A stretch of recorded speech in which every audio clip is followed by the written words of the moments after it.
मेरे दिल से यही दुआ निकले, तू जहाँ भी रहे खुशहाल रहे। ज़रूर आपकी खुशी का ख्याल है मुझे, बस आप लोगों को मेरी खुशी का ख्याल नहीं है। चलिए थोड़ा थोड़ा मजाक कर लिया हूँ, मतलब ये कि आप लोग भी थोड़ा सा चैनल को ग्रो करने के लिए एक्टिव होइए और अपने फ्रेंड्स तक मेरे वीडियो को शेयर कीजिए और जल्दी जल्दी सब्सक्राइबर बढ़वाइए थोड़ा सा, है ना। चलिए तो 10th क्लास के लिए वीडियो है, क्रैश कोर्स चल रहा है। सबसे पहले हम ऑब्जेक्टिव को लेकर बढ़ रहे हैं, क्योंकि आज के एग्जाम में ऑब्जेक्टिव को बहुत महत्व दे दिया गया है। ऑब्जेक्टिव पूरे 50 मार्क्स का है आप लोगों का। तो मैं आप लोगों को 150 से 200 ऑब्जेक्टिव की तैयारी कराने का प्लान बनाया हूं। उसमें आपका 50 क्वेश्चन गारंटी के साथ लड़ जाएगा। ये तो जब आप लोग परीक्षा दे लोगे तब पता चलेगा कि हाँ श्रीकांत सर की बातों में कितनी सच्चाई थी। फिलहाल अभी तो हमें मेहनत करना है और आपको भी मेहनत करना है मेरे साथ। तो चलिए हम अभी तक 3 वीडियो ऑलरेडी 10th क्लास के लिए ऑलरेडी अपलोड कर चुके हैं। अब चौथा वीडियो है आपके बीच, जिसमें 31 से लेकर अभी 40 तक प्रश्न की चर्चा की जाएगी। तो लीजिए शुरू करते हैं। निम्न में कौन सी अभाज्य संख्या है? सबसे पहले तो मैं आप लोगों को बता दूं अभाज्य संख्या किसे कहते हैं। वह संख्या जो एक से कटे और अपने आप से कटे, बाकी किसी से ना कटे, उसको अभाज्य संख्या कहा जाता है। तो आपको ढूंढना है कि 4 संख्या आपको दिया गया है, इसमें ऐसा कौन सा संख्या है जो एक से विभाजित होता है या अपने आप से विभाजित होता है, किसी तीसरी संख्या से विभाजित नहीं होना चाहिए। इसको अभाज्य संख्या बोलेंगे, अंग्रेजी में इसको बोलते हैं प्राइम नंबर। तो पहला ऑप्शन था 29, दूसरा 25, तीसरा 16 और चौथा 15। तो आप देख लो 29 जो है वह या तो 1 से विभाजित होगा या फिर 29 से विभाजित होगा, बाकी कोई तीसरी संख्या से विभाजित नहीं होगी। अब 25 की बात करते हैं, 25 की बात करते हैं तो 25 1 से कटेगा, 25 5 से कटेगा और 25 से भी कटेगा, यानी इसके 3 गुणनखंड है। यह अभाज्य संख्या नहीं है। अब हम 16 की बात करते हैं तो 16 आपका 1 से कटेगा, 16 आपका 2 से कटेगा, 16 आपका 4 से कटेगा और आपका 16 8 से कटेगा और आपका 16 से कटेगा। इसके तो 1 2 3 4 5 गुणनखंड हो गए, तो 16 भी अभाज्य संख्या नहीं है। अब हम 15 की बात करते हैं। 15 1 से कट जाएगा, 15 आपका 3 से कट जाएगा, 15 आपका 5 से कट जाएगा और 15 आपका 15 से कट जाएगा। इस तरह से आपने देखा कि 29 ही वह संख्या है जो 1 से कटता है, अब नहीं तो अपने आप से कटता है। इसके सिर्फ 2 गुणनखंड है, इसीलिए 29 क्या है? अभाज्य संख्या है। तो आप इसमें ए सही ऑप्शन है, इसका आंसर होगा बोआ 29। तो 29 में टिक मार देंगे। इस क्वेश्चन के अनुसार 29 सही जवाब हुआ। चलिए अब हम लोग 32 का सॉल्यूशन में आते हैं जी। किसी गोले का वक्र पृष्ठ 144 पाई सेंटीमीटर स्क्वायर है तो उसकी त्रिज्या होगी के नीचे आपके पास 4 ऑप्शन होगा। इसी तरह से जो ऑप्शन मैं यहाँ लिखा नहीं हूँ, बस मैं इसका जो सही सॉल्यूशन है आपको करके दिखा देता हूँ। बस थोड़ा सरफ कीजिए और सही आंसर निकाल लीजिए और उसमें टिक करके 1 नंबर ले लीजिए। तो किसी गोले की बात हो रही है, तो लीजिए ये है आपका गोला, ये है आपका गोला। जैसे फुटबॉल हुआ, क्रिकेट का गेंद हुआ और बचपन में जो वो खेलते थे ना, वो शीशा का कंचा, वो सब गोला है। तो चलिए ये आपका गोला है और इसका वक्र पृष्ठ 144 पाई सेंटीमीटर स्क्वायर है। तो चलिए इसका एस का मान है 144 पाई और फार्मूला होता है बुआ 4 पाई आर स्क्वायर। गोला का जो वक्र पृष्ठीय क्षेत्रफल होता है या संपूर्ण पृष्ठीय क्षेत्रफल होता है, सब वही होता है 4 पाई आर स्क्वायर बराबर 144 पाई। पाई से पाई कट गया हुआ। अब आर स्क्वायर बराबर 144 और 4 गुना में है तो बटा में आ जाएगा और ये 36 बार में कट जाएगा। 36 चौका 144, 36 गुना 4 करोगे ना तो 144 आपको मिल जाएगा। तो आर स्क्वायर बराबर 36, इसीलिए r बराबर √36 और 36 का वर्गमूल 6 हो जाएगा। तो 6 सेंटीमीटर इसका आंसर होगा प्यारे बच्चों। तो उसकी त्रिज्या होगी 6 सेंटीमीटर। चलिए 33 नंबर क्वेश्चन का सॉल्यूशन आपको हम दिखाते हैं। यदि 15 गुना कॉट ए बराबर 8 तो साइन ए का मान होगा। क्या होगा? इसके लिए आपको बिहार बोर्ड 4 ऑप्शन देगा, उसमें एक सही होगा और 3 गलत होगा। तो आपको गलत आंसर से क्या मतलब है? आपको तो सही आंसर से मतलब है ना।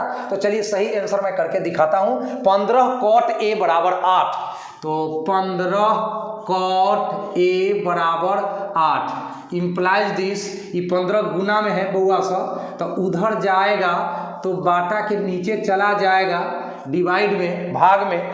तो अब कॉट थीटा होता क्या है? टेन थीटा तो लंब बटा आधार होता है, तो ये आधार बटा लंब हो जाएगा।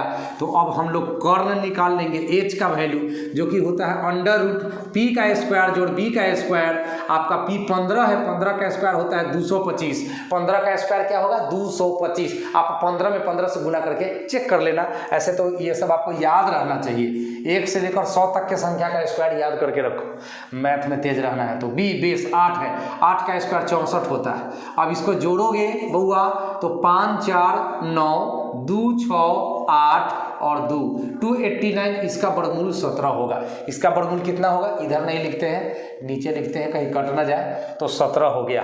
तो 17 हो गया कर्ण का मान। अब किसका मान पूछ रहा था? साइन ए का मान पूछ रहा था। तो इसीलिए मैं साइन ए का मान जो कि होता है P बटा H, तो P था आपका 15 और H का मान निकला था 17, यही आंसर हो गया। बस 15 बटा 17 में टिक मार देना, 1 नंबर का हकदार हो जाना। चलिए आ जाइए फटाफट 34 नंबर सवाल के सॉल्यूशन में आ जाइए। यदि कोई रेखा वृत्त को सिर्फ एक बिंदु पर स्पर्श करती है तो उसकी त्रिज्या है, उसकी त्रिज्या है। यदि कोई रेखा वृत्त को, यहाँ पे क्वेश्चन लिखने में थोड़ा सा मिस्टेक लग रहा है, थोड़ा सा मिलाना पड़ेगा, 1 सेकेंड। यदि कोई रेखा, तो वह रेखा कहलाती है जी, वह रेखा कहलाती है। यहाँ पे होगा तो वह रेखा कहलाती है।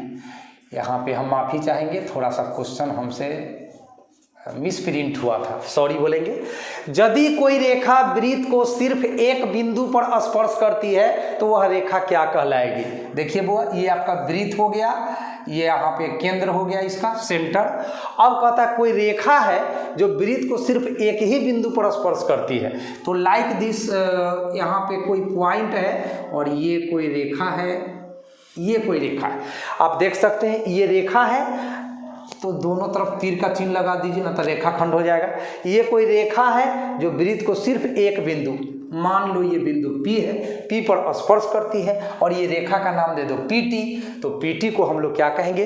वह रेखा कहलाती है। तो प्यारे बच्चों, इसका नाम होता है स्पर्श रेखा, स्पर्श रेखा। एक और बात आप लोग सुन लीजिए, अगर 2 बिंदु पर टच करता तो उसका नाम होता छेदक रेखा। यहाँ बगल में दिखा देते हैं, ये वृत्त है ना, ये आपका केंद्र है। अब इसको क्या बोलेंगे? ये तो A पॉइंट पर भी टच कर दिया, B पॉइंट पर भी टच कर दिया, तो इसको बोलेंगे बउआ छेदक रेखा। इसका अंग्रेजी होता है टेंजेंट। स्पर्श रेखा का अंग्रेजी क्या होता है प्यारे बच्चों?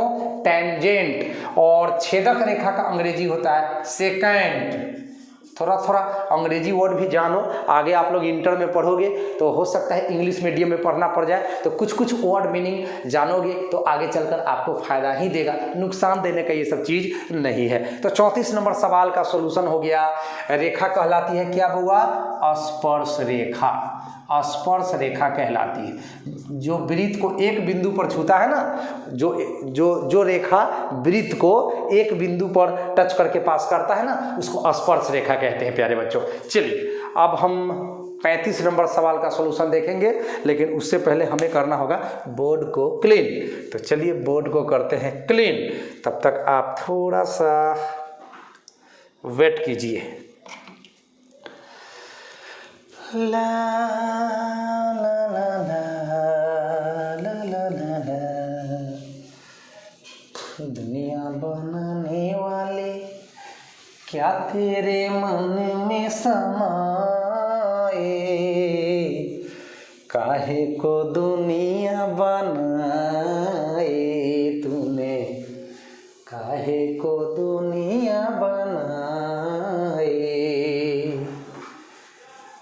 दुनिया में सजन रे झूठ मत बोलो, खुदा के पास जाना है, न हाथी है न घोड़ा है, वहाँ पैदल ही जाना है, सजन रे झूठ मत बोलो, खुदा के पास जाना है।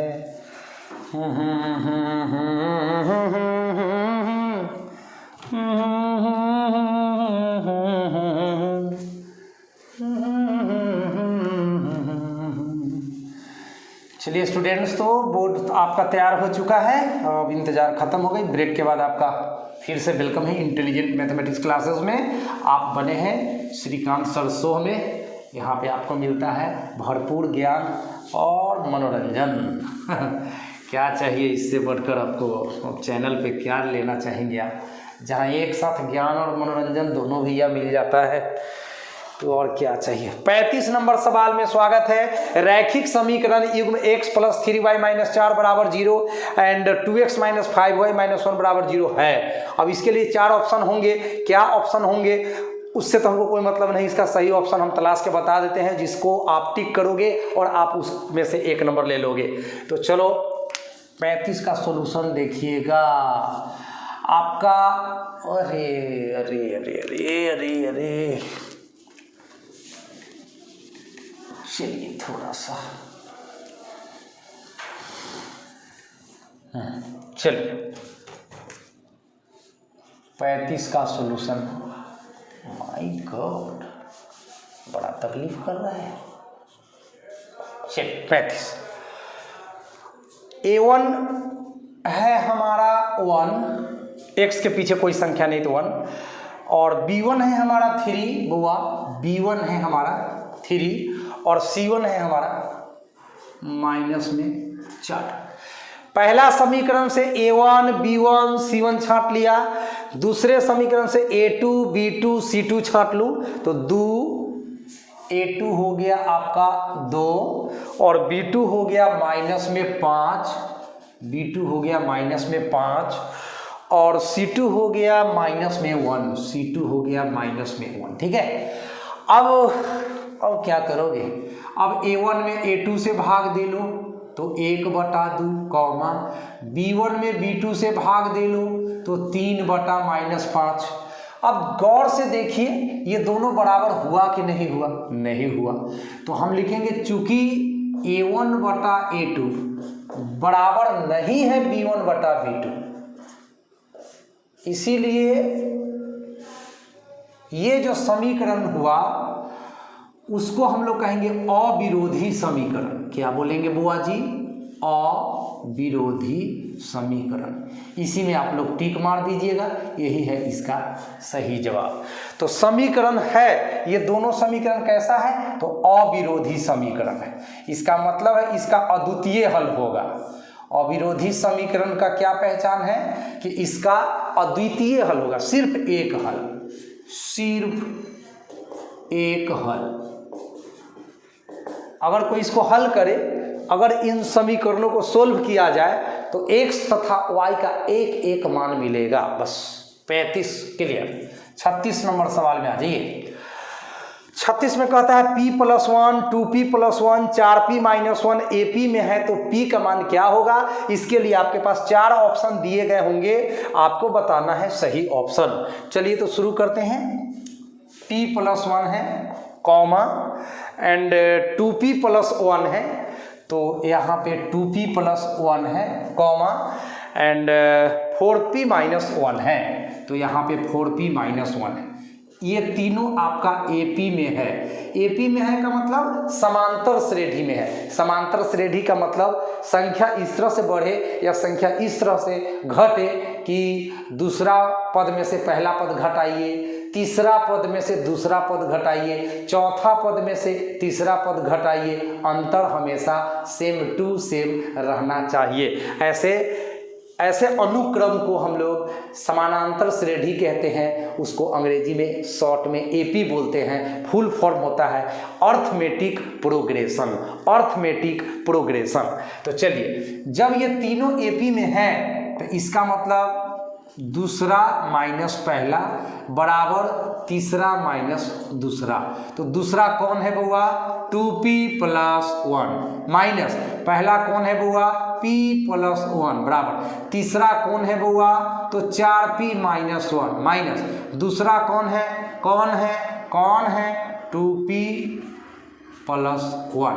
अब यहाँ से यह एक समीकरण बन जाता है जिसको हम लोग रैखिक समीकरण कहते हैं, या फिर इसको लीनियर इक्वेशन अंग्रेजी में बोलते हैं। तो इसको सोल्व करके हम लोग अभी p का मान निकालेंगे। बने रहिए थोड़ा देर और। ये 2p + 1 मैंने लिख दिया, माइनस ब्रैकेट में जाएगा, चिन्ह बदल गया तो -p - 1। यहाँ पे 4p - 1 मैंने लिख दिया, माइनस ब्रैकेट में जाएगा तो -2p - 1 हो जाएगा। अब 2 गो p में से एगो p घटेगा तो एगो p, और +1 -1 कट गया बराबर 4 गो p में से 2 गो p घट जाएगा तो 2 गो p बच जाएगा, और -1 तो हो जाएगा माइनस में 2। अब -2 इधर आएगा तो +2 हो जाएगा, और 2p अपने जगह पर है, और +p उधर जाएगा तो -p हो जाएगा। तो 2 बराबर 2p में से 1p घट गया तो यहाँ पर p बच गया, इसीलिए p का मान हो गया 2 प्यारे बच्चों, p का मान हो गया 2 प्यारे बच्चों। तो इस तरह से आपका 36 का जो सॉल्यूशन हुआ बुआ जी, उसमें p का वैल्यू व्हाट जो है उसके जगह हम लोग 2 में टिक मार देंगे और हमारा सही आंसर हो जाएगा। चलिए, उसके बाद हम लोग 37 नंबर सवाल का सॉल्यूशन भी देख लेते हैं। 37 का सॉल्यूशन देख लेते हैं। 37 में कहा कॉसेक 90 डिग्री माइनस थीटा गुना साइन 90 डिग्री माइनस थीटा, इसका मान क्या होगा? प्रश्न है cosec 90 degree minus theta into sine 90 degree minus theta, इसका वैल्यू क्या होगा? आपके पास होंगे 4 ऑप्शन, 1 सही 3 गलत। तो गलत को गोली मारो, सही ढूंढ लो भैया। कॉसेक 90 डिग्री माइनस थीटा, लो cosec 90 degree minus theta into sine 90 degree minus theta. चलिए ठीक है, कॉस 90 डिग्री माइनस थीटा कितना होता है? सूत्र बताइए। Sine 90 minus theta cos theta होता है, ठीक है। टेन कॉट एक दूसरे के साथ, साइन कॉस, कॉसेक और सेक। तो cosec 90 minus theta sec theta होता है मेरे समझ से। अब आपके समझ से क्या होता है देख लीजिएगा भैया। साइन 90 माइनस थीटा ये मेरे समझ से कॉस थीटा होता है, और सेक थीटा गुना कॉस थीटा। अगर सूत्र याद है तो डायरेक्ट 1 लिख दीजिए, इसका आंसर 1 होगा। और नहीं तो कॉस थीटा होता है आधार बटा कर्ण, और सेक थीटा होता है कर्ण बटा आधार, है ना। बीच में इंटू है तो b से b कट गया, h से h कट गया, टोटल कट गया तो 1। आप जैसे समझिए, कोई फर्क नहीं पड़ता है। 37 का आंसर तो 1 होने वाला है, तो इसका मान कितना है? तो 1। अब हम बतलाएंगे आपको 38 का सॉल्यूशन, 39 और 40 का। तो एक बार हमें और बोर्ड साफ करना पड़ेगा, बस कुछ देर और रुक जाइए। मुझको तो तेरा हर मौसम यादों का मौसम लगता है, मुझको तो तेरा हर मौसम यादों का मौसम लगता है। फूलों में बहारों से हम डोली तेरी सजाएंगे, फूलों में बहारों से हम डोली तेरी सजाएंगे। चलिए भाई, लगन पार्टी का भी समय आ गया है, तो डोली वाला गाना सुना दिए। अब मेरा बोर्ड भी तैयार हो गया है। अब फिर से एक बार आपको इंटेलिजेंट मैथमेटिक्स क्लासेज में जोरदार स्वागत है जी। आज ये एकदम भरपूर मनोरंजन के साथ भरपूर ज्ञान मिलता है आपके इस चैनल पे। 38 नंबर सवाल, tan square theta minus sec square theta का मान कितना होगा? चलिए सॉल्यूशन करके बताएंगे आपको 38 नंबर सवाल। प्रश्न है बुआ जी, tan square theta minus sec square theta का वैल्यू क्या होगा। तो हम क्या करते हैं स्टूडेंट्स, -1 कॉमन लेते हैं। क्या करते हैं स्टूडेंट्स, -1 कॉमन लेते हैं, चाहे सीधे माइनस से चिन्ह कॉमन लीजिए, एक ना माइनस का चिन्ह कॉमन लीजिए, तो माइनस वाला जो है वो प्लस हो जाएगा और जो प्लस वाला है वो आपका माइनस हो जाएगा। और वाकई में अगर आपने 10वां क्लास का त्रिकोणमिति पढ़ा है तो आपको याद होगा कि sine square theta plus cos square theta बराबर 1, sec square theta minus tan square theta बराबर 1 and cosec square theta minus cot square theta बराबर ऑल्सो 1। तो अब बउआ क्या होगा, अब बउआ क्या होगा, ई माइनस अपने जगह पर, और sec square theta minus tan square theta 1 होता है, अब -1 हुआ answer. -1 tan square theta minus sec square theta, इसका सही जवाब है -1। तो आपका जहां भी -1 ऑप्शन होगा, ए में, बी में, सी में, डी में ढूंढ लीजिएगा और टिक मार दीजिएगा, 1 नंबर का हकदार बन जाइएगा। 39 नंबर क्वेश्चन में आपका भरपूर स्वागत है। 1 प्लस कॉट स्क्वायर थीटा बटा 1 प्लस tan स्क्वायर थीटा किसके बराबर होगा। चलिए देखते हैं इसका सोल्यूशन क्या होना चाहिए। 1 प्लस कॉट स्क्वायर ए बटा 1 प्लस tan स्क्वायर ए, इसका मान कितना होगा, कितना होगा। चलिए तो अब हम यहाँ पे कुछ सूत्र लिखते हैं प्यारे बच्चों। Sec square theta minus tan square theta बराबर 1 होता है। इसका मतलब क्या हुआ बताइए, इसका मतलब क्या हुआ, tan स्क्वायर दीजिए। इसका मतलब तो यही हुआ मेरे समझ से कि सेक स्क्वायर थीटा बराबर 1 प्लस tan स्क्वायर थीटा। अरे -tan स्क्वायर थीटा बराबर के बाद क्या तो प्लस हो गया, तो सेक स्क्वायर थीटा बराबर हुआ 1 प्लस tan स्क्वायर थीटा। चलिए अब अभी और सूत्र लिखेंगे, ये वो हो गया। उसके बाद cosec square theta minus cot square theta, ये भी 1 होता है। उसके बाद ये सूत्र है बुआ, इसमें घबराना नहीं, ये फॉर्मूला है, आप लोग पढ़े होंगे, नहीं पढ़े होंगे तो जाके त्रिकोणमिति पहले पढ़ लीजिए, तब जाके ये सब समझ में आएगा। ये आप समझिए, त्रिकोणमिति अगर आप पढ़े होंगे पहले से 10वां का, तब जाकर ये वीडियो आपके लिए, नहीं पढ़े होंगे तब कहाँ समझ में आएगा। जी हाँ, मैं ये वीडियो क्रैश कोर्स के रूप में दे रहा हूँ। क्रैश कोर्स के रूप में देने का मतलब है कि आप पूरा सिलेबस पढ़ चुके हैं, अब पूरे किताब से जो एकदम इंपॉर्टेंट क्वेश्चन है या बिहार बोर्ड जिस तरह का बिहेव आपके साथ करती है, उस तरह का क्वेश्चन आपको मैं रूबरू करा देता हूं कि इन सारे प्रश्नों का तैयारी कर लीजिए, आपका एग्जाम अच्छा होगा, आपका रिजल्ट अच्छा आएगा। मेरे कहने का मतलब ये हुआ, समझ रहे ना, जरूर समझ रहे होंगे, इतना अच्छा से समझाते हैं ना, समझिएगा तो समझ रहे हैं ना, सब गंगा स्नान बेकार हो जाएगा। तो हम की करने वाले हैं से देखिए, कॉसेक स्क्वायर थीटा बराबर, ई माइनस लिख दीजिए ना चाहे उन्ने, तो 1 प्लस कॉट स्क्वायर थीटा। अब 1 plus cot square theta, 1 plus cot square theta हम क्या डाल देंगे, कॉसेक स्क्वायर थीटा, यहाँ थीटा की जगह ए है, बटा में आइए 1 प्लस tan स्क्वायर थीटा, तो 1 प्लस tan स्क्वायर थीटा, तो हम सेक स्क्वायर थीटा डाल देंगे, यहाँ थीटा की जगह ए है। आगे बढ़ेंगे, कॉसेक स्क्वायर थीटा को लिख सकते हैं 1 बटा साइन स्क्वायर ए, और सेक स्क्वायर को 1 बटा कॉस स्क्वायर ए, तो कॉस स्क्वायर पलट कर ऊपर चल जाएगा, 1 नीचा चल जाएगा। और कॉस बटा साइन आप लोग पढ़े होंगे कॉट, कॉस बटा साइन कॉट, दोनों पर स्क्वायर है तो यहाँ कॉट पर भी स्क्वायर रहेगा। तो इसका सही जवाब हुआ प्यारे बच्चों 38 नंबर सवाल, 39 नंबर सवाल का सही जवाब हुआ कॉट स्क्वायर ए। इसी में आप लोग टिक मार दोगे। एंड लास्ट क्वेश्चन है अर्धवृत्त का कोण होगा।